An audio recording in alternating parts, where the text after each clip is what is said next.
Hello everyone. आपका स्वागत है हमारे यूट्यूब चैनल एग्ज़ाम फाइल में। आज का हमारा टॉपिक है force and laws of motion. ये क्लास नाइन्थ फिज़िक्स का चैप्टर है। चलिए स्टार्ट करते हैं। Force definition. Force may be defined as the cause which change or tends to change the state of rest or uniform motion of a body in a straight line। State of rest क्या होता है? जब भी कोई body रुकी हुई होगी हम लोग उसे बोलेंगे वो बॉडी रेस्ट की स्टेट में, मीन्स स्टेट ऑफ रेस्ट में है। अगर कोई बॉडी मोशन में होगी तो हम लोग उसे बोलेंगे स्टेट ऑफ मोशन। फोर्स क्या होती है? किसी भी बॉडी की स्टेट को चेंज करने के लिए जो हम लोग उसके ऊपर ज़ोर लगाते हैं उसको हम लोग बोलते हैं फोर्स। ये जो वर्ड आप जो ज़ोर बोल रहे हैं इसी को हम लोग बोलेंगे फोर्स। चलिए एग्जांपल के थ्रू देखते हैं। सपोज़ करिए ये बॉक्स है। अगर आपको इस बॉक्स को मूव कराना है तो आपको फोर्स अप्लाई करना पड़ेगा जिससे कि ये बॉक्स मूव हो सके इस पोजीशन से। ये बॉक्स अभी स्टेट ऑफ रेस्ट में है। अगर आपने इसके ऊपर थोड़ा सा ज़ोर लगाया तो ये अपनी पोजीशन से चेंज कर देगा, मीन्स स्टेट ऑफ इस पोजीशन से किसी और पोजीशन में शिफ्ट हो जाएगा। मीन्स अपनी जगह थोड़ा सा ये आगे हो जाएगा या तो पीछे हो जाएगा। जिस तरफ आप फोर्स लगाएंगे उसी डायरेक्शन में ये मूव करेगा। इसलिए इस बॉक्स को मूव करने के लिए जो आपने ज़ोर लगाया है इस ज़ोर को ही हम लोग बोलेंगे फोर्स। फोर्स हम लोग अप्लाई करते हैं अगर हम लोग को किसी भी बॉडी की स्टेट को चेंज करना होता है तो हम लोग फोर्स अप्लाई करेंगे। Unit of a force. CGS system में फोर्स की यूनिट होगी डाइन। अब सीजीएस सिस्टम क्या है? सी से होगा सेंटीमीटर, जी से ग्राम, एस से सेकंड। सेंटीमीटर, ग्राम, सेकंड सिस्टम में फोर्स की यूनिट होगी डाइन। और 1 डाइन इक्वल्स टू होगा 1 ग्राम सेंटीमीटर पर सेकंड स्क्वायर। ये फोर्स की यूनिट है सीजीएस सिस्टम में। एसआई सिस्टम में फोर्स की यूनिट होगी न्यूटन। और 1 न्यूटन बराबर होगा equals to 1 kilogram metre per second square. Dyne और न्यूटन में रिलेशन होगा 1 newton equals to 10⁵ dyne. Newton को हम लोग शॉर्ट में कैपिटल एन से डिनोट करेंगे। तो ये दो फोर्स की यूनिट है। सीजीएस सिस्टम में फोर्स की यूनिट होगी डाइन, एसआई सिस्टम में फोर्स की यूनिट होगी न्यूटन।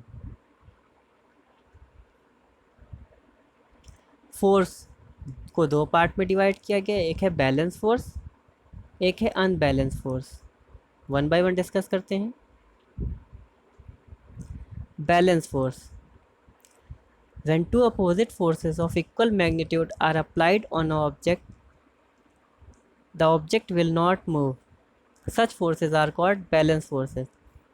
जब भी किसी ऑब्जेक्ट पे हम लोग फोर्स अप्लाई करते हैं opposite forces, means opposite direction में इक्वल मैग्नीट्यूड की फोर्स लगाएंगे तो वो ऑब्जेक्ट मूव नहीं करेगा। इसको एग्जांपल के थ्रू समझते हैं। सपोज़ करिए ये एक बॉक्स है और इसके ऊपर आपने कुछ भी, आप इसको सपोज कर सकते हैं, मान लीजिए ये डस्टर है। अगर इस डस्टर के राइट साइड हम फोर्स लगाएंगे तो ये राइट की तरफ मूव करेगा। अगर हम लेफ़्ट की तरफ फोर्स लगाएंगे तो ये लेफ़्ट की तरफ मूव करेगा। लेकिन अगर ये दोनों फोर्स इक्वल अपोजिट डायरेक्शन में लगेंगी और सेम ताकत से, मतलब सेम जोर लगाएंगे दोनों तरफ, तो ये बॉडी मूव नहीं करेगी।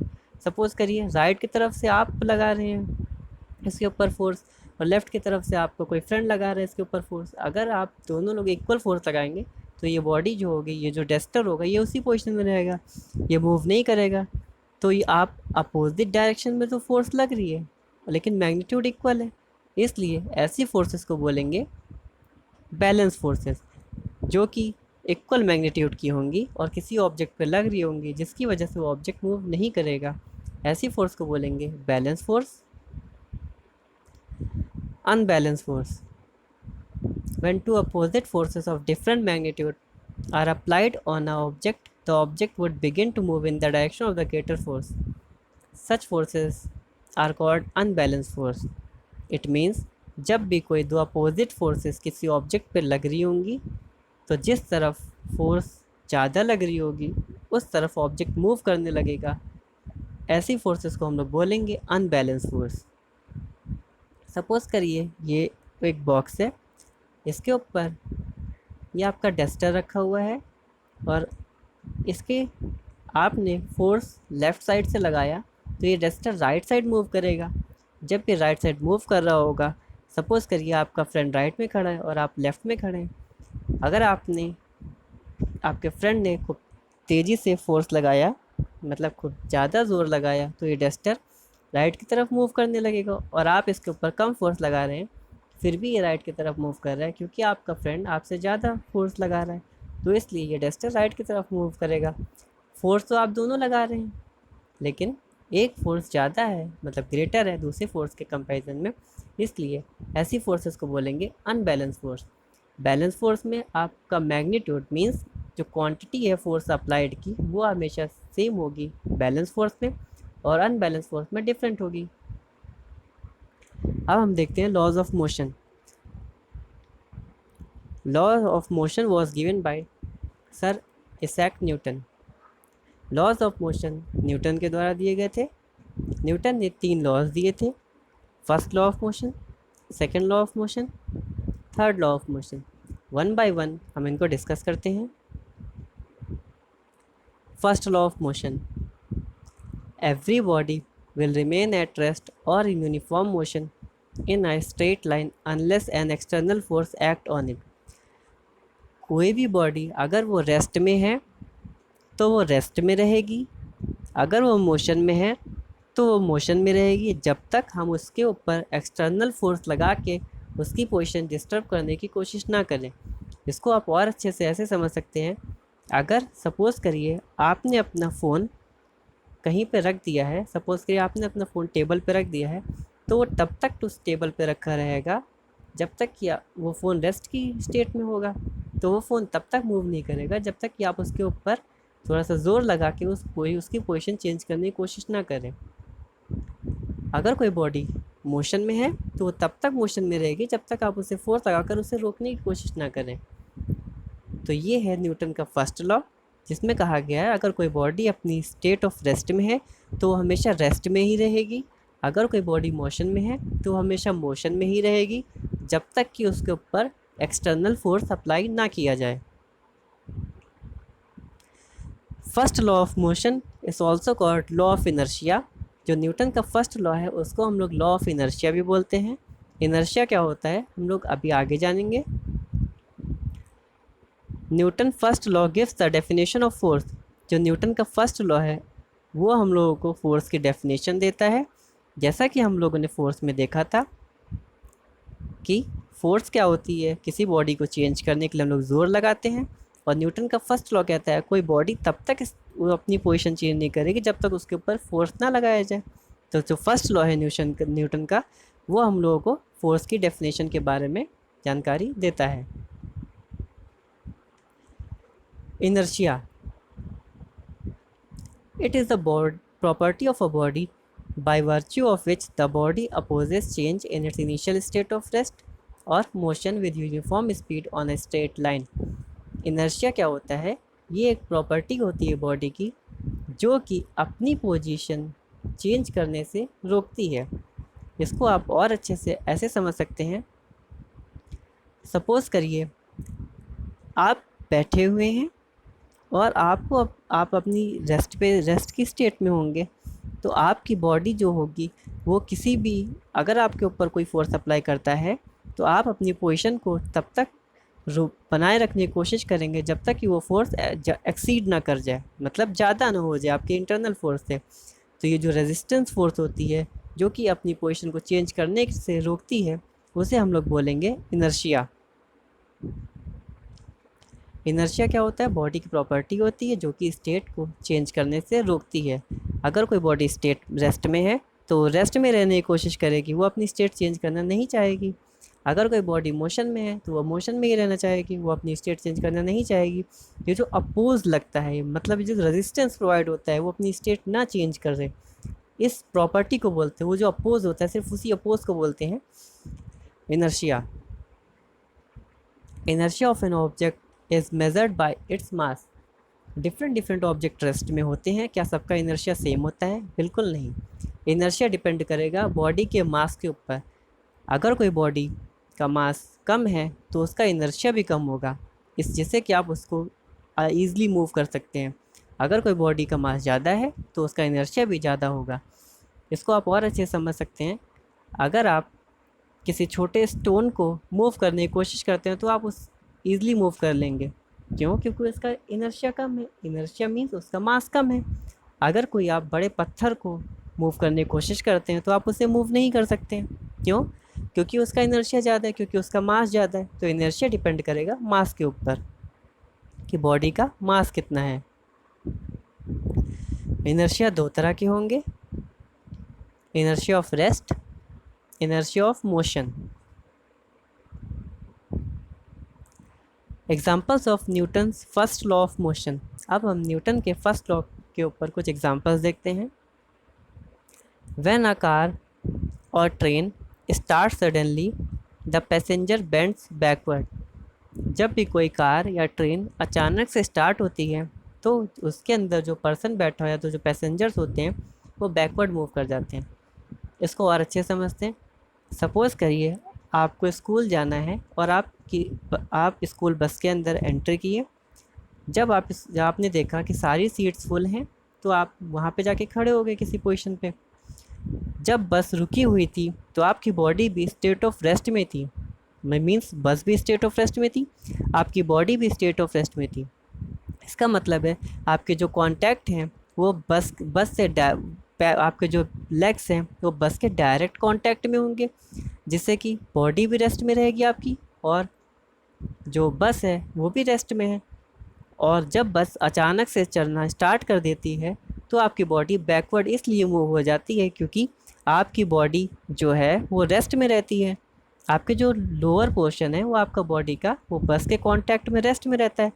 अब अपर पोर्शन आपका फ्री है। जब बस चलना स्टार्ट कर देती है तब आपका जो लोअर पोर्शन होता है वो मोशन में आ जाता है तुरंत बस के, क्योंकि वो डायरेक्ट कांटेक्ट में। लेकिन जो आपका अपर पोर्शन है वो रेस्ट में ही रहता है, तो वो बैकवर्ड हो जाता है। आपको पीछे की ओर झटका लगेगा जब कोई भी चीज़ अचानक से स्टार्ट हो जाए, बस या ट्रेन, तो आपको पीछे की तरफ झटका लगता है। ये जो झटका होता है ये न्यूटन के फर्स्ट नियम के अकॉर्डिंग लगता है और यही इनर्शिया का भी नियम है। जो आप देखते हैं जो आपका लोअर पोर्शन है वो बस के कांटेक्ट में है, वो सडनली स्टार्ट होने की वजह से वो मोशन में आ जाता है। लेकिन आपका जो अपर पोर्शन है वो state of rest means inertia की स्टेट में रहता है, जिससे वो अपनी स्टेट नहीं चेंज करता है। उसके बाद आप पीछे जाते हैं। कुछ समय बाद आप अपने पैर को अपनी पूरी बॉडी को अलाइन करते हैं जिससे कि आपकी अपर पोर्शन भी मोशन में आ सके। When a running horse stops suddenly, the rider bends forward। और सपोज़ करिए इसका एग्जांपल आप ट्रेन से ही समझ सकते हैं। आप ट्रेन मूव कर रही है या फिर बस मूव कर रही है। जब अचानक से ब्रेक लगाई जाती है तो आप फॉरवर्ड मूव करते हैं। इसका मतलब है आपका जो लोअर पोर्शन है जो कि बस के कांटेक्ट में है वो मोशन में होता है, आपकी पूरी बॉडी मोशन में है।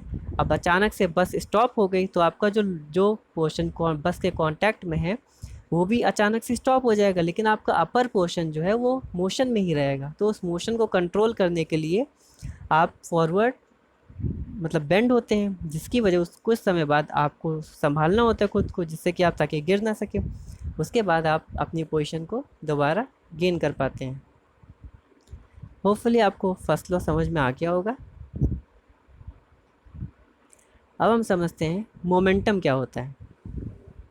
Momentum is the property of a moving body and is defined as the product of mass and velocity of the body. Momentum क्या होता है? किसी भी मूविंग बॉडी की प्रॉपर्टी होती है जो कि प्रोडक्ट मास और वेलोसिटी के प्रोडक्ट के बराबर होती है।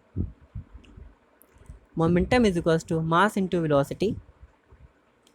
मोमेंटम की जो SI यूनिट होगी वो होगी किलोग्राम मीटर पर सेकेंड। जो मास की यूनिट होती है वो होती है किलोग्राम, वेलोसिटी की यूनिट होती है मीटर पर सेकेंड। तो इसलिए मोमेंटम की जो यूनिट होगी वो होगी किलोग्राम मीटर पर सेकेंड। जिस बॉडी का मोमेंटम ज़्यादा होगा वो आपको ज़्यादा इंजर्ड कर सकती है। सपोज़ करिए आप रोड पे खड़े हैं और कोई छोटा सा बच्चा बाइसिकल लेके आया और आपको हिट किया। अगर वो 40 मीटर पर सेकंड की स्पीड से आ रहा होगा और आपको हिट करेगा तो आपको हल्की फुल्की चोट लगेगी, आप गिरेंगे, आपको हल्की फुल्की चोट लगेगी। क्यों? क्योंकि बाइसिकल का मास भी कम है और उसकी वेलोसिटी 40 मीटर पर सेकंड है। अगर सेम वेलोसिटी से 40 मीटर पर सेकंड की स्पीड से अगर कोई ट्रक आपको हिट करेगी तो you may die. It means आपकी वहाँ पे जान भी जा सकती है। क्यों? क्योंकि उस बॉडी का मास जो है वो ज़्यादा हो गया, और जब मास और वेलोसिटी का मल्टीप्लिकेशन हो जाएगा तो हम लोग को मोमेंटम मिलता है। इट मीन्स जो मोमेंटम होगा वो ट्रक का ज़्यादा होगा इन कंपैरिजन टू बाइसिकल। तो बाइसिकल से आपको सिर्फ आप हल्की फुल्की चोट लग सकती है और ट्रक से आप यू में डाई, आपकी जान भी जा सकती है। तो मोमेंटम क्या होता है? Product of mass into velocity. जिस बॉडी का मास ज़्यादा उस बॉडी का मोमेंटम ज़्यादा, जिस बॉडी की वेलोसिटी ज़्यादा उस बॉडी की मोमेंटम ज़्यादा। एग्जाम्पल्स ऑफ मोमेंटम, हम कुछ एग्जाम्पल्स देखते हैं मोमेंटम के ऊपर। Cricket ball is much heavier than a tennis ball. आप इसको ऐसे समझ सकते हैं, आपने क्रिकेट बॉल देखी होगी जो कि रेड कलर की होती है, वाइट भी होती है, और टेनिस बॉल भी देखी होगी जो हम लोग खेलते हैं स्टेडियम में, वो होती है टेनिस बॉल। और जो रेड कलर की जो आप क्रिकेट में देखते हैं वो होगी क्रिकेट बॉल। इन दोनों में से अगर आपसे पूछा जाए किसका मोमेंटम ज़्यादा होगा तो ऑब्वियसली आप बोलेंगे क्रिकेट बॉल का। ऐसा क्यों होता है? क्योंकि जो क्रिकेट बॉल है वो हैवी होगी, मीन्स उसका मास ज़्यादा होगा। अगर क्रिकेट बॉल को सेम स्पीड से आपकी तरफ फेंका जाए और टेनिस बॉल को सेम स्पीड से आपकी तरफ फेंका जाए तो आप सबसे ज़्यादा इंजर्ड होंगे। अगर आप ध्यान नहीं देंगे तो सबसे ज़्यादा आपको इंजर्ड हो सकते हैं क्रिकेट बॉल से। क्यों? क्योंकि क्रिकेट बॉल जो है वो हैवी होती है टेनिस बॉल से। अगर उन दोनों की वेलोसिटी सेम है लेकिन उन दोनों का मास अलग है, टेनिस बॉल का वेट मास जो होता है वो कम होता है in comparison to cricket ball. A bullet, although small in mass, has a large momentum because of an extremely large velocity. आपने देखा होगा जो बुलेट होती है उसका मास तो स्मॉल होता है लेकिन उसकी वेलोसिटी इतनी हाई होती है जिससे कि इंसान की जान चली जाती है। अगर बुलेट किसी की तरफ फायर करी जाती है तो वो उसका मोमेंटम बहुत ज़्यादा होता है, भले ही उसका मास कम है। बुलेट छोटी सी होगी, उसका मास इतना नहीं होता है, लेकिन उसमें इतनी वेलोसिटी प्रोवाइड की जाती है जिससे कि मास और जब वेलोसिटी का मल्टीप्लिकेशन होता है तो उसका मोमेंटम बहुत ज़्यादा बढ़ जाता है। Second law of motion, the rate of change in momentum of a body is directly proportional to the applied force on the body and takes place in the direction of force। आपने momentum देखा तो second law कहता है जो rate of change of momentum होगा body का वो directly proportional होगा फोर्स अप्लाइड के। इट मीन्स जो मोमेंटम होगा वो फोर्स अप्लाइड के डायरेक्टली प्रोपोर्शनल होगा, और वो किस तरफ लगेगा? जिस डायरेक्शन में फोर्स लग रही होगी। मैथमेटिकली न्यूटन के सेकेंड लॉ को आप F इज़ टू ma से डिनोट कर सकते हैं। यहाँ पे F होगा फोर्स अप्लाइड, m होगा mass of a body, a होगा acceleration of a body. Second law can also termed as law of acceleration. Second law को हम लोग लॉ ऑफ एक्सेलरेशन भी बोलते हैं। Examples of Newton second law of motion. Newton के second law of motion के कुछ एग्जाम्पल्स देखते हैं। It is easier to push an empty cart in a mall than it to push a loaded one. More mass required, more force to accelerate. जैसा कि आप जानते हैं सेकेंड लॉ के according F equals to m into A होता है, तो इसलिए अगर आपको किसी भी बॉडी को एक्सेलरेशन में लाना है तो आपको फोर्स ज़्यादा लगाना पड़ेगा। सपोज़ करिए आप किसी मॉल में गए हैं, वहाँ पे आपको एक कार्ट मिलता है जिसमें आप सामान को फिल कर सकते हैं, उसके बाद लाके बिलिंग काउंटर पे उसका सामान का बिल दे सकते हैं। अगर वो खाली होता है, आपको ले जाते समय बहुत इजी फील होता है क्योंकि उसका जो मास है वो बहुत कम होता है, इसलिए आप उसे एक्सेलरेशन मीन्स उसको गति आराम से दे सकते हैं, इसलिए आपको फोर्स कम लगाना पड़ता है। जब आप सामान उसके अंदर फिल कर लेते हैं, जब आप वापस लाते हैं, तो आपको एक्स्ट्रा फोर्स लगाना पड़ता है क्योंकि उसका जो मास होता है वो बढ़ चुका होता है। तो mass into acceleration equals to force है। तो यहाँ पे आपको एक्सेलरेट करने के लिए फोर्स को ज़्यादा लगाना पड़ेगा जिससे कि वो बॉडी एक्सेलरेशन में मीन्स मोशन में आ सके। जो सेकेंड लॉ है वो आपको मैग्नीट्यूड ऑफ फोर्स प्रोवाइड करेगा, मीन्स फोर्स की एक ऐसी क्वांटिटी प्रोवाइड करेगा जिससे कि आपको ये पता चलेगा कि अगर कोई किसी बॉडी को शिफ्ट करना है तो हम लोग उसमें कितना फोर्स लगाएं। जो फर्स्ट लॉ है वो आपको देता है, जो फर्स्ट लॉ है न्यूटन का, उससे आपको ये पता चलता है सिर्फ और सिर्फ फोर्स की डेफिनेशन क्या है। आपको ये नहीं पता चलता है उस फर्स्ट लॉ से कि आपको कितना फोर्स लगाना है उस बॉडी को अपनी पोजीशन चेंज करने के लिए। जो न्यूटन का सेकेंड लॉ है F इक्वल्स टू ma, यहाँ से आपको एक क्वांटिटी मिलती है, मीन्स एक न्यूमेरिकल वैल्यू मिलती है जिससे कि आपको ये पता चलता है कि हमें कितनी फोर्स अप्लाई करनी है बॉडी की पोजीशन को चेंज करने के लिए। Third law of motion, to every action there is equal and opposite reaction. अगर आप कोई भी एक्शन करते हैं उसका रिएक्शन ज़रूर होता है, और यही है न्यूटन्स का third law of motion. Action and reaction forces are equal and opposite. जो एक्शन और रिएक्शन फोर्स होगी वो इक्वल होगी लेकिन अपोजिट होगी। चलिए एग्जांपल्स देखते हैं। Examples of Newton's third law of motion. आपका फर्स्ट है recoil of a gun. Recoil का मतलब होता है कि बैकवर्ड जर्क। अब इसको आप और अच्छे से ऐसे समझ सकते हैं, आप कई बार मेले में गए होंगे और आपने देखा होगा कि वहाँ पे एक गेम होता है जहाँ पे कुछ गुब्बारे लगे होते हैं और आपको एक गन दी जाती है जिससे आपको उस गुब्बारे को शूट करना होता है। अगर आपने कभी देखा हो, जब आप शॉपकीपर के पास जाते हैं तो वो शॉपकीपर कहता है कि जो आपका जो बैकवर्ड पोर्शन होता है गन का, वो आपको अपने शोल्डर में टच करना होता है। जब आप गोली चलाते हैं, मीन्स जब आप गुब्बारे फोड़ने के लिए गोली चलाते हैं, तो जब गोली चल चुकी होती है तो आपने देखा होगा आपको कंधे पे थोड़ा सा जर्क फील होता है। ये जो जर्क होता है यही कहलाता है रिकॉइल ऑफ अ गन। ये न्यूटन के थर्ड लॉ के ऊपर है। इट मीन्स कोई भी अगर आप एक्शन करेंगे उसका अपोजिट रिएक्शन ज़रूर होगा। तो फर्स्ट एग्जांपल हो गया recoil of a gun. Second है मोशन ऑफ अ रॉकेट। कोई भी रॉकेट, अगर आपने देखा होगा रॉकेट जब ऊपर जा रहा होता है तो वो नीचे की तरफ फोर्स लगाता है, मीन्स नीचे की तरफ कुछ आग टाइप में निकलती है, जिससे कि आप ये समझ सकते हैं कि रॉकेट को अपनी पोजीशन से ऊपर उठने के लिए नीचे की तरफ पुश करना होता है, जिससे कि वो इतना पुशिंग पावर जनरेट कर सके जिससे कि वो ऊपर की तरफ मूव हो सके। हमारा थर्ड एग्जांपल है स्विमिंग। जब भी आपने देखा होगा कि आपको अगर आप स्विमिंग करते हैं तो आपको अपनी हाथ से पानी को पीछे करना होता है जिससे कि आप आगे की तरफ जा सकें।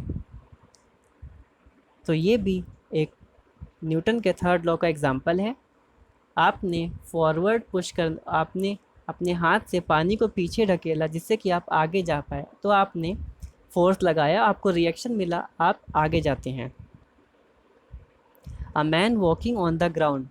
इसका एक और एग्जांपल है, अगर आप ग्राउंड पे मूव करते हैं या फिर जंप करते हैं ग्राउंड पे खड़े होकर, तो आपने देखा होगा कि आपको जंप करने के लिए आपको पहले पुश करना पड़ता है जिससे कि आप ऊपर की तरफ थोड़ा सा जंप कर सकें।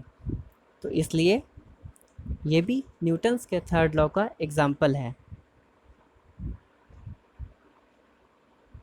Thank you for watching.